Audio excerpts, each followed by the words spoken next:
Bismillahirrahmanirrahim. Dear students, Assalamu alaikum. This is Yunus Khan and I am here with a new topic of biology for class 9. हम मुख्तलिफ branches के साथ science के branches के साथ biology का relation पढ़ रहे थे, तो उसमें दो रिलेशनशिप डिस्कस हुए थे। अगला जो हमारा रिलेशन है दैट इज़ बायोमैथमेटिक्स।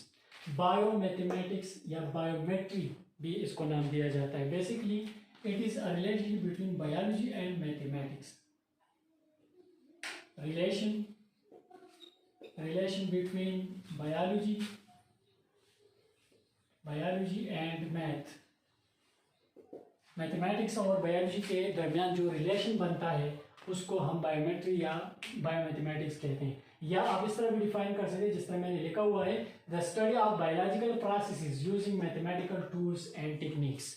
जब आप मैथमेटिक्स के प्रिंसिपल्स और रूल्स को अप्लाई करते हैं और बायोलॉजिकल प्रोसेसेस को स्टडी करते हैं तो फिर हम ये रिलेशनशिप बायोमैथमेटिक्स या बायोमेट्री कहलाते हैं। अच्छा, अब यहाँ पे वो एग्जाम्पल लेंगे। फॉर एग्जाम्पल कैसे, फर्स्ट क्या हम क्या करते हैं, हम जेनेटिक्स पढ़ते हैं। तो जेनेटिक्स में ये होता है कि पेरेंट्स से ऑफस्प्रिंग्स में ट्रांसमिशन ऑफ जीन्स और ट्रांसमिशन ऑफ वो जो होता है कैरेक्टर्स जो होता है, उसके लिए हम अलील्स को स्टडी करते हैं, जीन्स के कॉपीज़ को स्टडी करते हैं। डोमिनेंट और रिसेसिव की बात आती है, वहाँ पे जब हम ये चीज़ें मालूम करते हैं तो वहाँ पे कैलकुलेशन की ज़रूरत पड़ती है। वहाँ पे हम क्या करते हैं, वहाँ पे मैथ्स को हम यूज़ कर लेते हैं और इसी तरह ये मुख्तलिफ चीज़ें जो है कैलकुलेट करते हैं और इसके मुताबिक जो है वो हम मालूम कर लेते हैं। या एक और एग्जांपल हम ये लेते हैं कि जब आप कोई एक्सपेरिमेंट करते हैं उसके रिजल्ट में जो डेटा हासिल होता है उसको एनालाइज करने के लिए फिर हमारे पास मैथमेटिक्स के टूल्स और उसके टेक्निक्स की ज़रूरत पड़ती है। तो आप एक एग्जांपल में लिख सकते हैं, फॉर एग्जांपल टू स्टडी। पहला जो हम डिस्कस करेंगे तो दो एग्जांपल्स यहाँ पे ले सकते हैं। For example to study the genetics, we need to calculate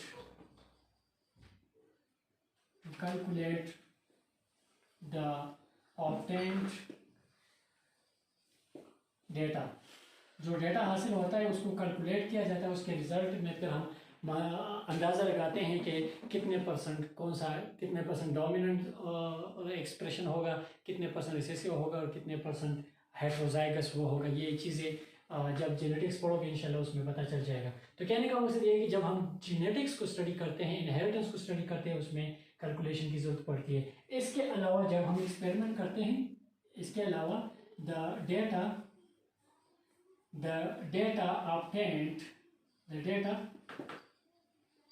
obtained as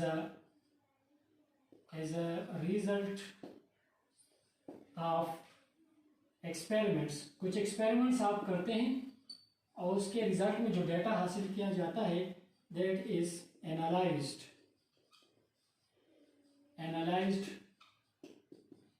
with the help of principles of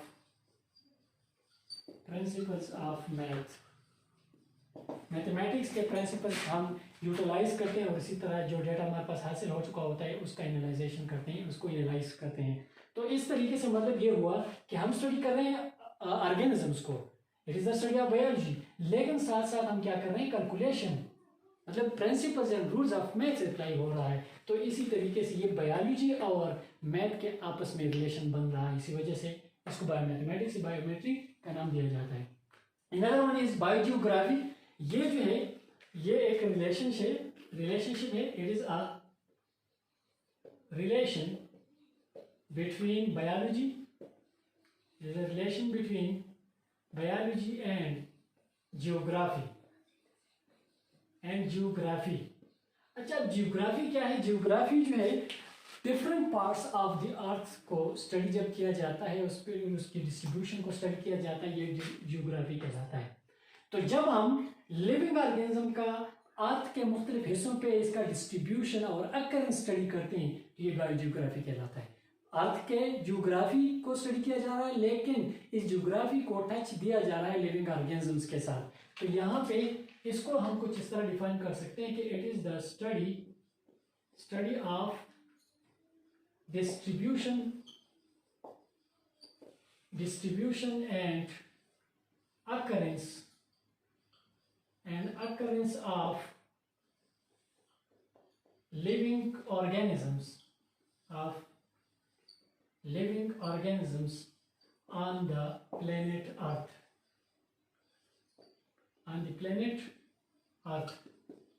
ज़मीन पे मुख्तलिफ हिस्सों में मुख्तलिफ किस्म के वो पाए जाते हैं, ऑर्गेनिज्म पाए जाते हैं। अगर पानी हम देख लें तो पानी में एक किस्म के ऑर्गेनिज्म पाए जाते हैं, खुश्की पे दूसरे, हेली एरियाज में अलग किस्म के ऑर्गेनिज्म पाए जाते हैं, प्लेन एरियाज में अलग किस्म के ऑर्गेनिज्म पाए जाते हैं, एक पोल पे अलग, इक्वेटर पे, ज़मीन के इक्वेटर पे अलग किस्म के।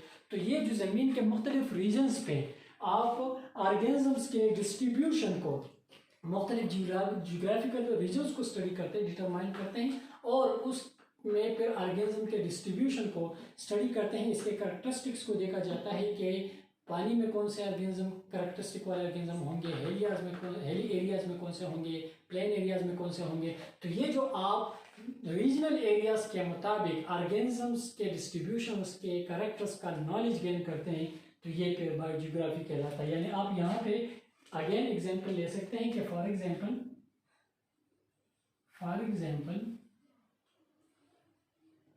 To study or to gain knowledge about the characters of different living organisms, of different kinds of living organisms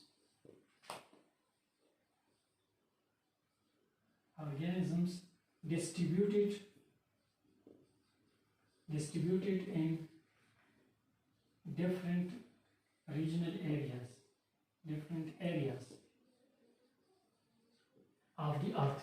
ज़मीन के मुख्तलिफ रीजनल एरियाज पे जो डिस्ट्रीब्यूशन हुआ होता है ऑर्गेनिजम्स का, उसके आप जब करेक्टर्स के मुताबिक नॉलेज गेन करते हैं, तो ये आप क्या कर रहे हैं, ये आप ऑर्गेनिज्म की ज्योग्राफी पढ़ रहे हैं। ऑर्गेनिज्म की ज्योग्राफी तो बायोजियोग्राफी बन जाती है, ठीक है।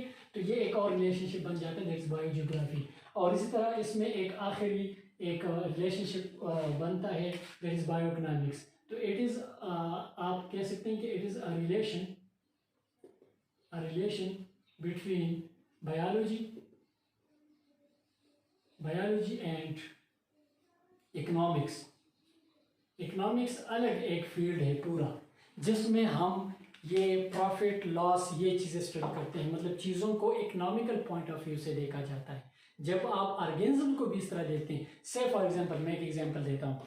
फॉर एग्जांपल आप 100 शीप्स खरीद लेते हैं और एक महीने के बाद उसको फिर फरोख्त करते हैं, तो आपने फ़र्ज़ किया 100 शीप्स, फॉर एग्जांपल मैं कहता हूँ कि आपने उसको 1 लाख में ख़रीद लिया है, ठीक है।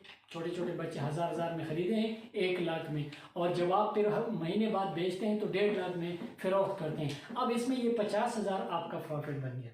अब है शीप्स क्या लिविंग ऑर्गेनिज्म है, लेकिन उनको आप इकोनॉमिकल पॉइंट ऑफ व्यू से देख रहे हैं, उनके आप लॉस और प्रॉफिट को देख रहे हैं। या गंदम की बात है, गंदम आप बो देते हैं, उस पर कितना खर्चा आया है, जब काट देते हैं कटाई के बाद फिर उसको प्रेशर किया जाता है और फिर उसके बाद उसको फरोख्त किया जाता है, तो उसके बाद हमें प्रॉफिट हुआ है या लॉस हुआ है, फ़ायदा या नुकसान, ये भी अब क्या है, फसल है, प्लांट्स हैं। तो अगेन जो है ना, लिविंग ऑर्गेनिज्म को आप इकोनॉमिक पॉइंट ऑफ व्यू से देख रहे हैं। तो जब आप ऑर्गेनिज्म के डीलिंग के दौरान किसी फ़ायदे या नुकसान की बात होती, कितना मुनाफा हो गया या इतना नुकसान हो गया, जब आप इस तरह की चीज़ों को डील करते हैं, ये फिर बायोइकोनॉमिक्स कहलाता है। तो डिफिनेशन हम कुछ इस तरह करेंगे कि it is the study of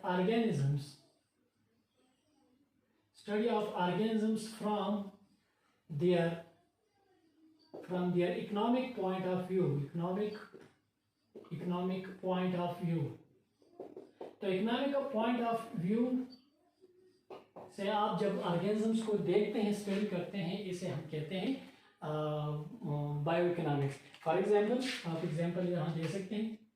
first क्या, फॉर एग्जाम्पल क्या, for example when you talk about the, for example talking about, for example talking about the profit or loss,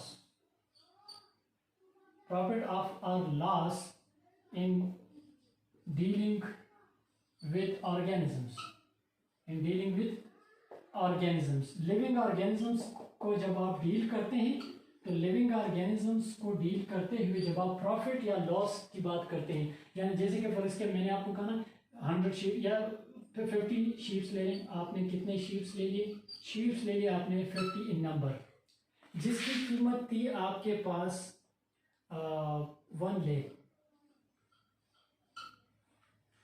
1 lakh उसकी कीमत थी. सही है, ये इसकी कीमत थी. इन्हीं शीप्स को आपने आफ्टर 1 मंथ कहते हैं. आफ्टर 1 मंथ, 1 मंथ के बाद, 1 मंथ के बाद क्या किया जाता है, इन्हीं शीप्स को, यही 50 शीप्स जो है थोड़े बड़े हो चुके होंगे और इसकी तादाद जो है 1,50,000 ये बन जाता है. तो 50,000 जो इसमें मुनाफा हुआ है, ये क्या है, ये आपको प्रॉफिट आया है. तो ये अभी आप क्या है, प्रॉफिट की बात कर रहे हैं. अगर इसमें कुछ शीप्स मर जाती हैं और उसकी वजह से नुकसान हो जाता है तो फिर लॉस की बात होगी. तो जब ऑर्गेनिज्म को डील करते हुए प्रॉफिट एंड लॉस की बात होती है, इकोनॉमिक पॉइंट ऑफ व्यू से आप उन्हें देखते हैं, तो इसको फिर हम बायो इकोनॉमिक्स का नाम देते हैं, यानी बायोलॉजी और इकोनॉमिक्स को मिलाया जा रहा है. So this is about the 3 different kinds of the relationships. इसके साथ ये रिलेशनशिप्स ख़त्म होते हैं और नेक्स्ट जो कैरियर्स इन बायोलॉजी है वो फिर नेक्स्ट टॉपिक में इंशाल्लाह स्टार्ट करेंगे. आज के लिए यहाँ तक काफ़ी है. नेक्स्ट वीडियो तक इजाज़त दीजिएगा. अल्लाह हाफिज़.